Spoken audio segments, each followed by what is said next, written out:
So I'm Mike with Ware Landscaping. We're the landscape drainage experts. We're at a job in Naperville at an apartment complex. And they used to have a huge issue with freezing on the sidewalks and ponding water all through here. And they were also having a lot of issues with ponding water along the sides of the sidewalk too.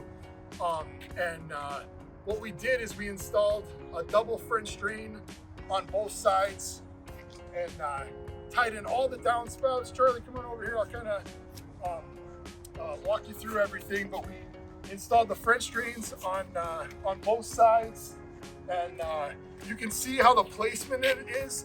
And the placement is actually lower in the French drains than it is on the sidewalk. So that's going to channel all of the water into the French drains. That's a really important part of this to prevent the freezing, which is the whole goal of this whole project. And it's doing a great job.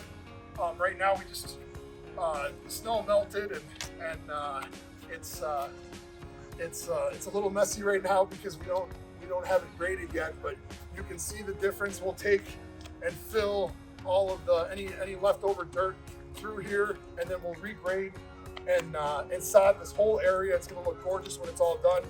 But then the other real important part is getting all of the water to flow to a low point. And down here is a storm sewer, and we have everything going into the storm sewer. All the downspouts connected. It's going to work great, and really excited how this turned out.